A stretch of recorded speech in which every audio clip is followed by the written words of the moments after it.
Forged in the fires of improbability, the Battle of Albeit has nevertheless evolved into more than just a simple distraction from the primary campaign in Normandy.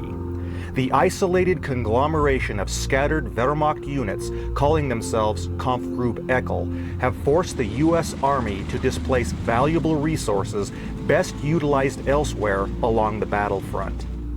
With their numbers and their munitions dwindling, the Germans ready themselves for the inevitable final showdown with the indomitable GIs of Company B. The time is 11:04 hours. Disregarding the expedient, almost effortless nature in which the German self-propelled assault guns dispatched their colleagues, the last two mobile stewards of the U.S. light tank platoon embark on a dangerous trek. Aware that their only hope of defeating the opposition's heavier armor rests in their ability to egress the East Bluff and close with the enemy, Lieutenant Waters makes a fateful decision. Reluctantly, I ordered the number 3 steward off the bluff. To my amazement, it traveled the entire span of the southern slope of Point Amos and arrived at the Vale floor in one piece. Based on the shelling of the tree line, it was apparent that the enemy was more concerned with pinning down the foot soldiers than in dealing with us directly. In close-quarter combat with opposing ground troops, a tank without infantry support is typically scrap metal waiting to happen. With no guarantee that the GIs of 3rd Platoon would reach the Vale anytime soon, I give tank number 3 the option to proceed forward at their own discretion. Deprived the services of companion infantry, the number 3 Stuart fails to detect the camouflaged Panzerschreck team hidden nearby in the northeast crop field. Feeling as though they are still susceptible to attack from the incessant rebounding of the Stugs, they attempt to reposition south of the irrigation ditch. Halfway across the stone bridge, however, the tank is rocked by the impact of an 88mm anti-tank warhead, which sets it ablaze. As the surviving crew members bail out of their crippled hulk, the culprits of the attack begin to fire on them from close range.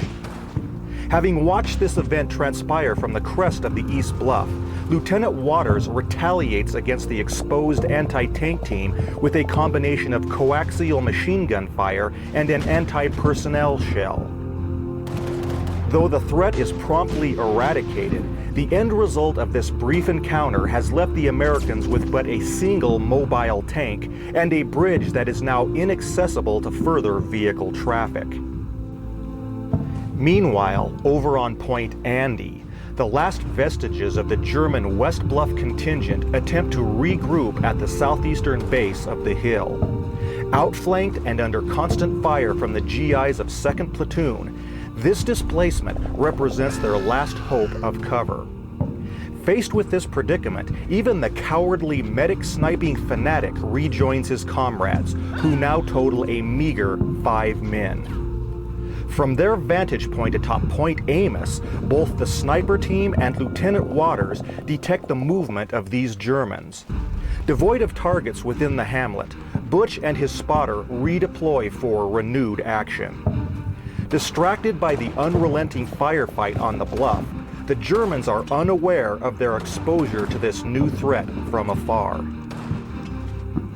After taking a moment to rearrange his scope to some 500 yards, Butch takes careful aim at the limited silhouette of a prone enemy combatant and squeezes the trigger.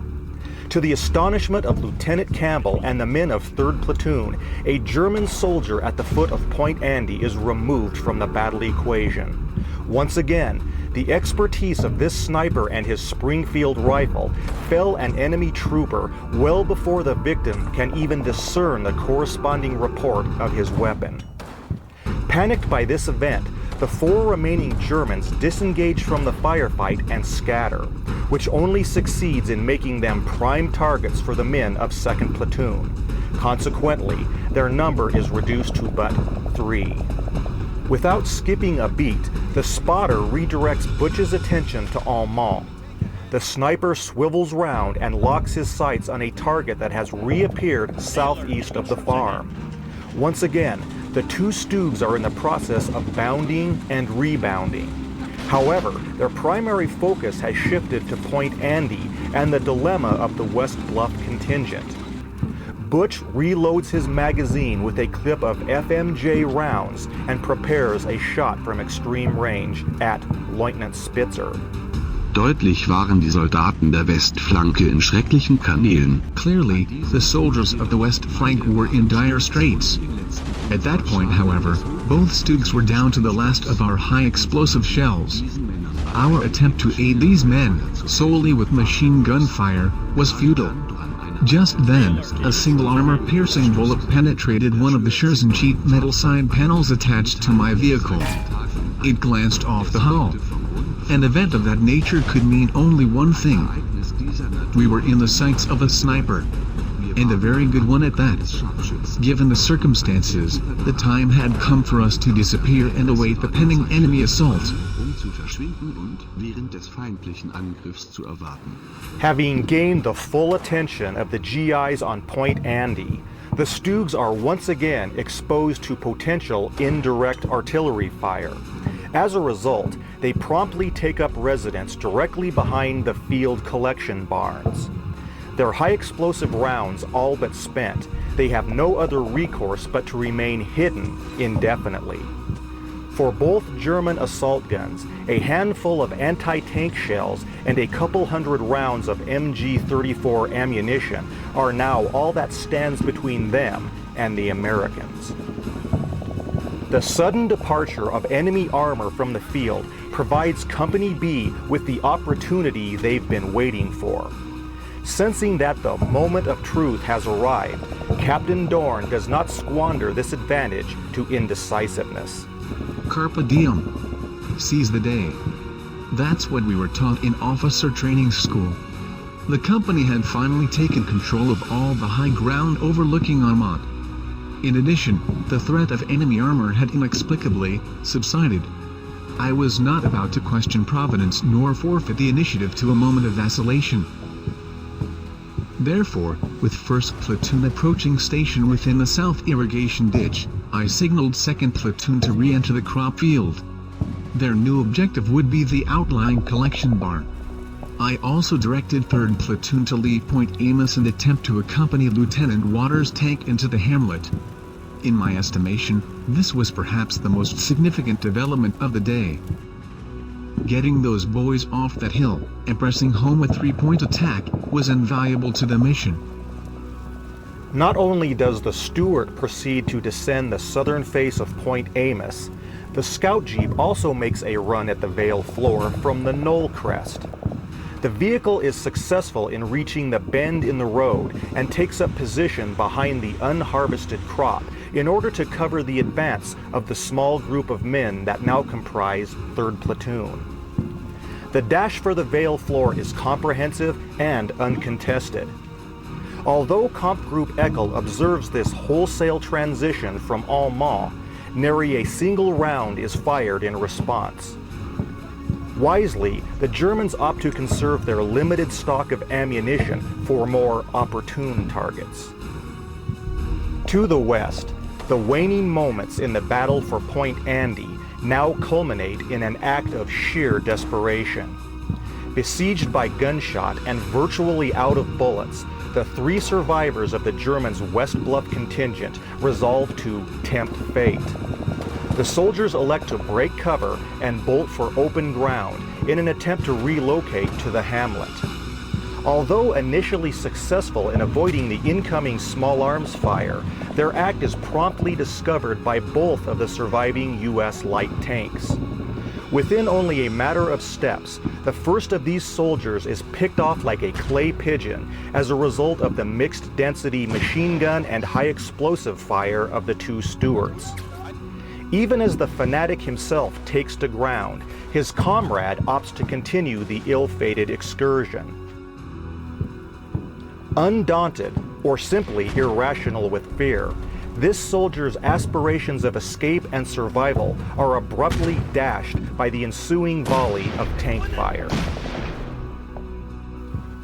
Now joined at the fence line of the northernmost crop field by the XO command team, the determined survivors of 3rd Platoon plot their next move. However, crossing over the bridge is out of the question. The munitions inside the burning obstruction of the number 3 tank are brewing up and begin to randomly detonate. Within the southwest crop field, 2nd and 3rd squads of 2nd Platoon are on the verge of completing their stealthy transition to contact with Albeit. Remaining concealed inside the wheat stalk, they station themselves near the fence line. It is at this moment that Lieutenant Eckel regains sight of 1st Platoon within the field irrigation ditch south of the footbridge, thereby ushering in the final act of this grisly play. Die Atmosphäre innerhalb des Bedienungsfeldes war mit der Spannung greifbar. The atmosphere within the CP was palpable with tension. The men were anxious to engage an enemy that was now knocking on our door. I obliged them by opening fire with my MP40. That's when all hell broke loose. We caught the Americans while they were still deploying for combat on the cusp of the ditch. This action forced them to respond with defensive fire. Like falling dominoes, a chain reaction of small arms fire began to crisscross the vale from every direction. Our stone building became the target of enemy fire from not only the irrigation ditch, but from the roadway, the crop field, and even as far away as Hill 146. Despite the loss of our machine gunner to this hail of bullets, we persevered. However, we were using ammunition at an alarming rate. In spite of the objections of the right flank squad, I did not allow them to engage in the battle until absolutely necessary. If we wished to survive until nightfall, conserving our supplies and our ranks was critical. A withering barrage of gunfire quickly envelops the residential compound of Albeit. Detecting shots originating from the southwest crop field, the previously concealed Germans in the collection barn leap into action in defense of Eckel. In so doing, they initiate a fierce duel with 2nd Platoon along the battle's west flank.